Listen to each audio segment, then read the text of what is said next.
Okay, now nowadays most charting is done on the computer in one of the dental software programs like Dentrix or EagleSoft.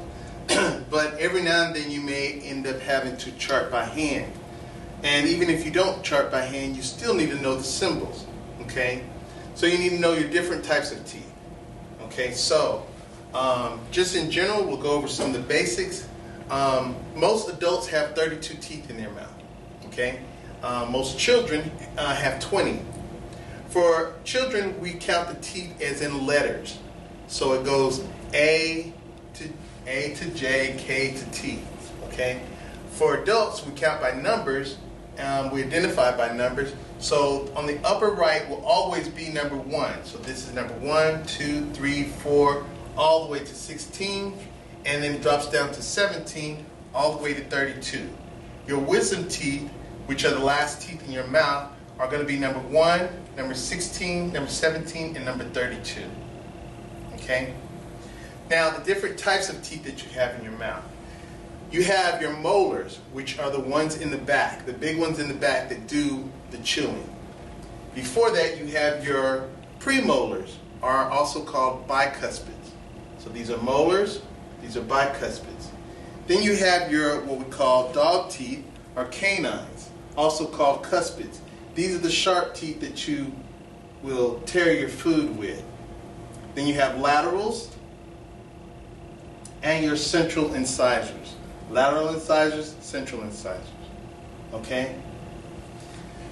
Alright, so when we're charting, we have to be aware of certain things. We need to be aware of the symbols, but we also need to be aware of the tooth surfaces. Okay?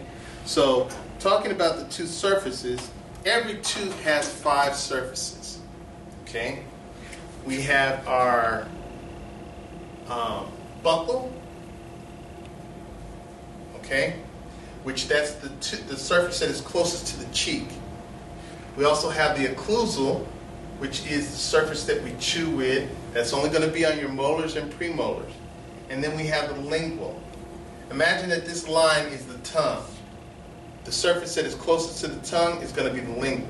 Okay? So that means that on the upper or maxillary teeth, this is all lingual. And then on your lower or mandibular teeth, these are all linguals. Okay? Another thing to be aware of, okay, so we have buccal, occlusal, lingual. The teeth that are anterior teeth, closest to the face, which run from your canines to canine, will have the facial surface. Okay, so in the back or posterior it's called buccal, but when we get to the anterior or front, we call it facial. All right, and this edge that we use to bite with, okay, that is called incisal. Okay, what's left? We have a couple of surfaces that are left. All right, so imagine there's an imaginary line that runs right in between the teeth, right down the middle of the head. That line is called the midline. So everything that is closest to the midline is called mesial. Everything that is, so that side would be mesial. Everything that is farther away from the midline is called distal. Okay? Alright, so total, that should be 7. Buccal, occlusal, lingual, facial, incisal, mesial, and distal. Okay? So, let's get into some of the charting symbols. If a tooth is missing, it's no longer there, whether it didn't come in or it was pulled, you chart that by doing a blue X. Okay? A blue X. That means a tooth is missing. If a tooth needs to come out, it needs to be pulled, that's going to be a red line through the tooth. Blue means existing, red means it needs to be done. Okay? Now let's say the tooth needs to have a root canal. What you do is you go up here to the roots and you put a line in the roots. That means it needs a root canal because it needs it. It's in red. If you put blue, that means it already has a root canal. Okay? Now, sometimes root canals fail for whatever reason. The patient's still having pain. The way you chart apicoectomy, which means you're going to remove the root, apico means tip, ectomy means remove, is you'll put a triangle at the end of the root. Okay? That is an apicoectomy. Now, let's say the tooth is underneath the gum and maybe just a little bit of the tooth is sticking out. That's called that the tooth is impacted. Alright, so the way that you chart that is you draw a circle, a blue circle. That's the only color, not red. It doesn't need to be impacted. You draw a blue circle around it. That means that it is impacted. That means it's either partially under the gum and bone or it's completely under the gum and bone. You can't see the tooth at all. It's impacted. Let's say that a tooth has an abscess. Alright? So what you'll do is you'll draw like a little semicircle at the root. So on this tooth, we can see that the tooth has an abscess and it needs a root canal. Right? Now, why did I put the abscess in red? Because I said it has an abscess. An abscess is an exception to the rule, one of a few exceptions to the rule, where even though I said it has it, it's a condition that needs to be treated. So I said it has an abscess, but I'm not going to chart it in in blue. I'm not going to chart it in blue because it's a condition that needs to be treated.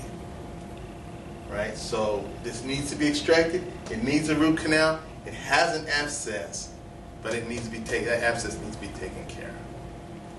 Okay?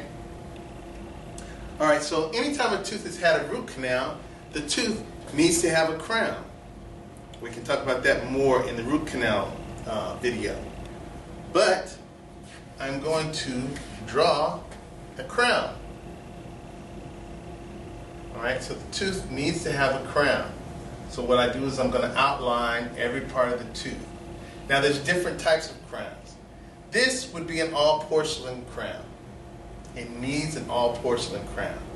It needs it because it's in red, and it's all porcelain because these three sections that I outlined are open. I didn't put anything in there. That means it's all porcelain. But let's say I wanted to do, or the doctor wanted to do, a porcelain fused to metal crown.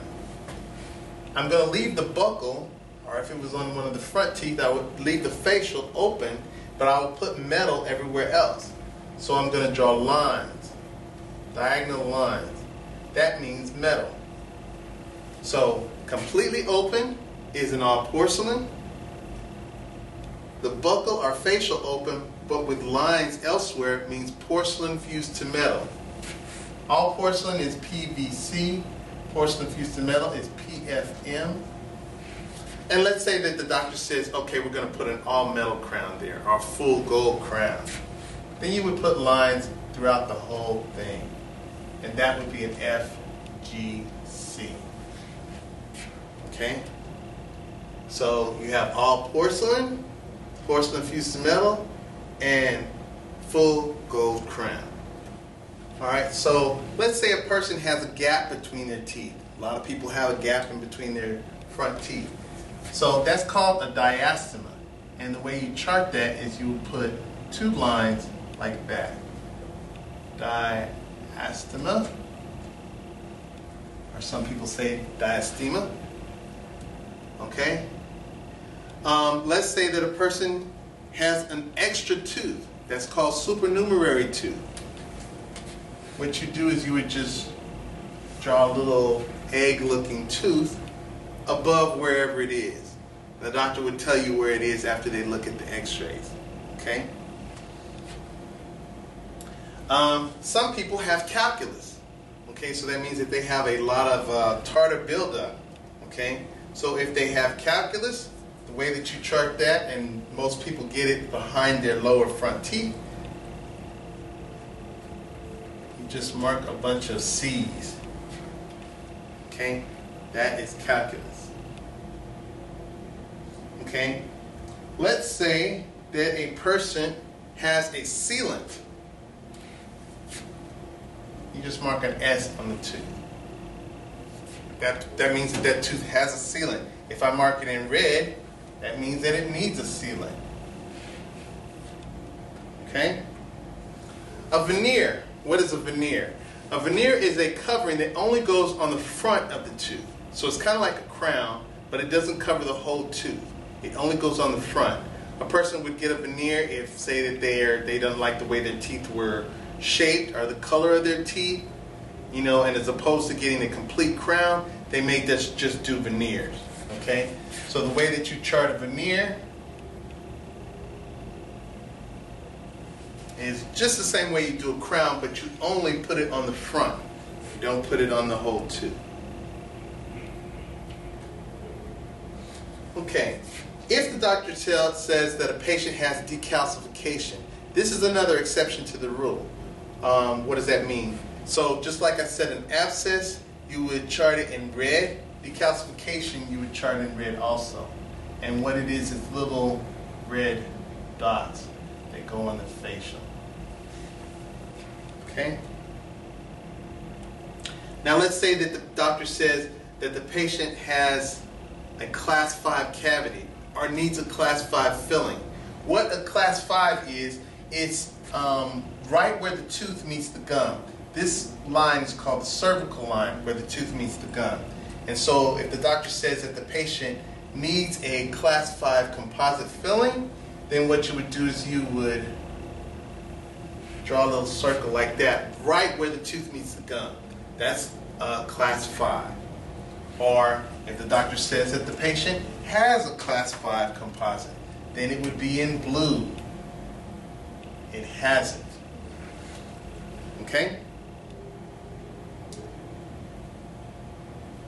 Now, let's say that a patient has an implant. What is an implant? An implant is a titanium screw that screws up into the bone, and then we wait a little while for the bone and the body to get used to the implant and grow around it, and then you can go back and put a crown on the tooth. So let's say that tooth number 4 has an implant. So what we would do is we go where the root is, that tooth is gone. And what we're going to do is we're going to screw a screw up into the bone and wait for it to heal. So that is actually how you chart the implant. And then we would come back and put a crown on the implant to replace a missing tooth.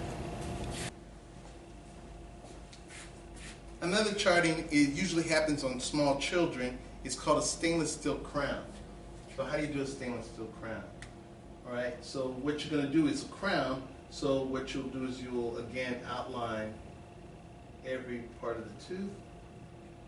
But then what you're going to do is instead of putting lines, you'll put S's, kind of standing for stainless steel. Okay, so that would be that tooth number 20 has a stainless steel crown.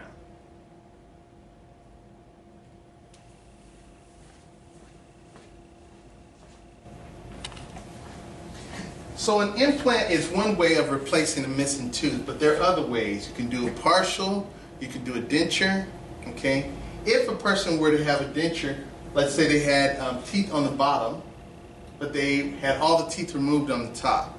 Then what I would do is I'd put a big blue X on the whole top, and then I would just put an F with a line slash like that. That means that they have a full denture, okay? Let's say that they had a full denture, but then they had a partial on the bottom, which means they have another appliance that replaces some missing teeth, but they still have some of their own teeth. Then I would put a P down here. F standing for full denture, P standing for partial. Also, if the patient had a full denture on the top and bottom, then it would be an F/F for full denture and full upper and full lower denture. Okay, but let's say that the patient wanted to do a bridge. There's different types of bridges. Okay. One type of bridge is basically what we call a unit bridge, which is kind of the main one that has usually been done. All right. So let's say that patient had this tooth missing. It's gone.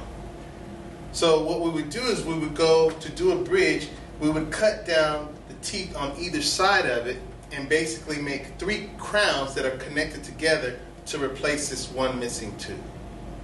All right. A lot of people are kind of going away from this now and going with implants because what's happening is you're cutting down 2 teeth that there's nothing wrong with. All right. So let's say that tooth number 29 is missing and we need to do a bridge.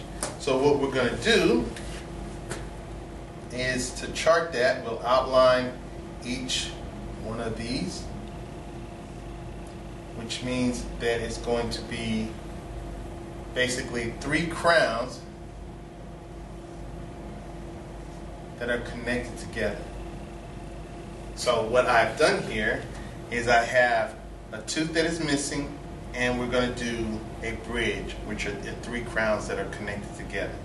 All right, so you have to make sure when you deliver this that you're going over post-op instructions and telling the patient how to care for it and how to clean it.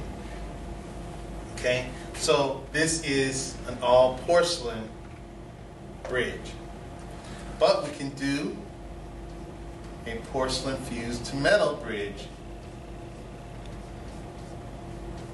which means we would leave the buckle open because that's where the porcelain is going to go, because when the person is smiling and talking, they want it to look like teeth, okay, and not look fake. Or let's say that they like that, we'll do all gold, all metal. So just remember the difference between all porcelain, porcelain fused to metal, or full gold or full metal. Okay? So tooth number 29 is missing and we need to do a 3-unit bridge. Now, how would you call this? Okay? To say it, you would say 29 is missing, so we're going to do a 28x30 full gold bridge. So this is 28x, which is the missing tooth, 29, and then 30. Okay? Now, what if it's in the front? Or what if it's the person says, well, I don't want to cut down either one of these teeth because there's nothing wrong with them. Then what you can do is what's called a Maryland bridge. What a Maryland bridge is, it replaces the missing tooth, but you don't have to cut down the teeth on either side. What you do is you're going to put 2 wings that get cemented on the back of the teeth on either side, which are called abutments. The part that is replacing the missing tooth is called a pontic. The teeth on either side are called abutments. That part of the bridge gets glued onto the abutments on the lingual, and then you don't have to cut those teeth down. For example, let's say this tooth is missing, and we're going to replace this tooth with a Maryland bridge. All right, so there's your Maryland bridge. It's all porcelain. Or I could do porcelain fused to metal, which means I put lines on the lingual, not on the facial. And I put the 2 wings on the lingual, on the adjacent or abutment teeth.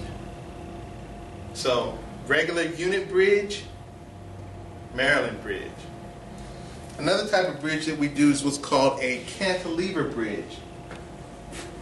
All right, so let's say that the patient is missing both of these teeth in the back, but they want a bridge that's going to give them some more, more teeth to chew with. All right. So what the doctor may do is go ahead and prep all of these teeth.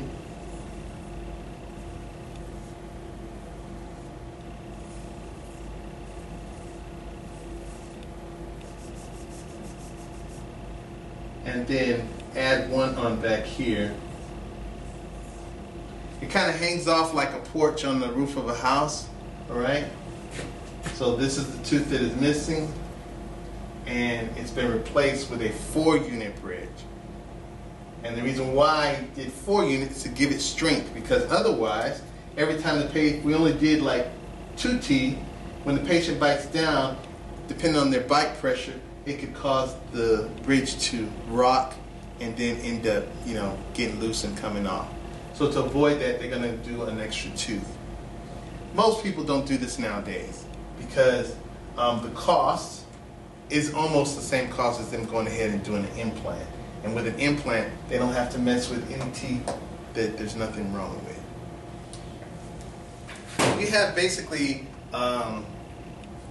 2 main types of fillings. You have tooth colored fillings and silver or metal fillings, okay? So when we're charting, if we're doing a tooth colored filling, which is composite,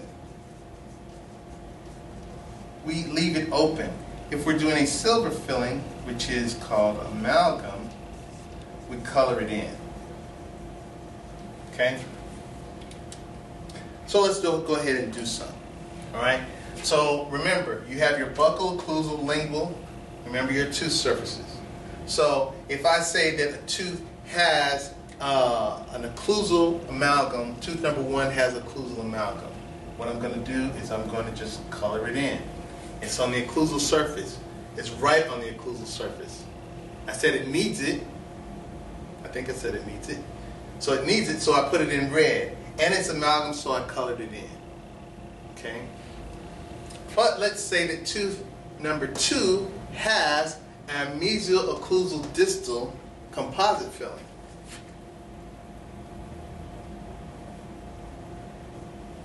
Okay? I'm touching the mesial surface, the occlusal surface, and the distal. It's composite, so I left it open, and I said it has it, so I put it in blue. Okay? So let's do some more. Let's say that tooth number 3 has a DO amalgam. So I'm on the distal side, and I'm going to hit the occlusal there, and I said it has it, so it's in blue, and I said it's amalgam, so I colored it in. Amalgam, you color in. All right? Okay, so let's do a different one. Okay, we're going to go to tooth number 6. All right, and I'm going to say that the tooth needs a distal facial lingual composite, because in the front of the mouth we're not going to put any silver fillings in. Who wants to walk around with silver fillings in the front of the mouth? Okay, we're going to put tooth colored in, so we'll do composite. All right, so I said it needs a distal facial lingual. So this is the distal side of the tooth, so I'm going to put distal facial, distal lingual, distal facial lingual. It needs it, so it's in red. I left it open. It's composite, or tooth colored. Okay, it's on the distal side of the tooth, facial lingual. All right. So let's say that a person was eating something, popcorn maybe, and bit down and chipped their tooth. They chipped the whole edge of it. Okay? So let's say it was distal facial lingual and incisal because they chipped the edge. So, distal facial lingual incisal. This would be a DFL. This would be a DFLI. Okay? Be very careful about the difference between these, because that one little letter or this one little edge can end up charging the patient an extra $100 if you chart it wrong. So make sure you know the difference between a distal facial lingual and a distal facial lingual incisal. Okay?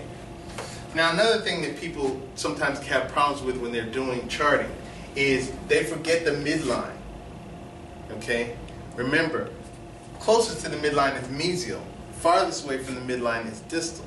So if this is the midline, okay, that would mean that if I said that tooth number 8 has a mesial facial lingual, that's going to be mesial facial lingual, closest to the midline.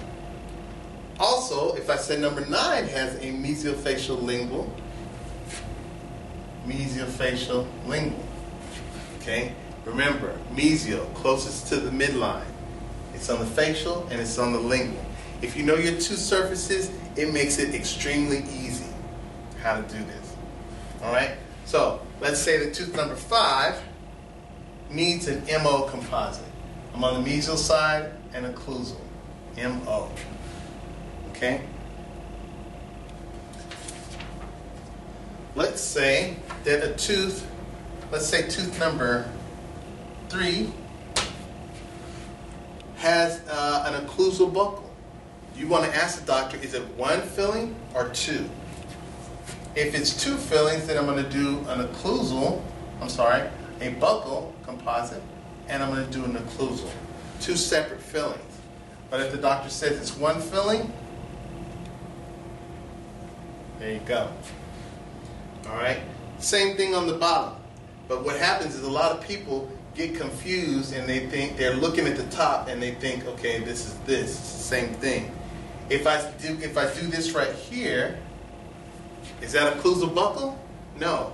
It's occlusal lingual because closest to the tongue. All right? So that would mean that tooth number 30 has an occlusal lingual composite. Okay? Has because it's in blue, it's on the occlusal, and it's on the lingual, and I left it open so it's composite. All right? So basically that's charting in a nutshell. If you know your two surfaces, for example, if I said that tooth number 31 has a class 5, remember class 5 is right where the tooth meets the gum. If I said tooth number 29 has an MO composite, mesial side, occlusal.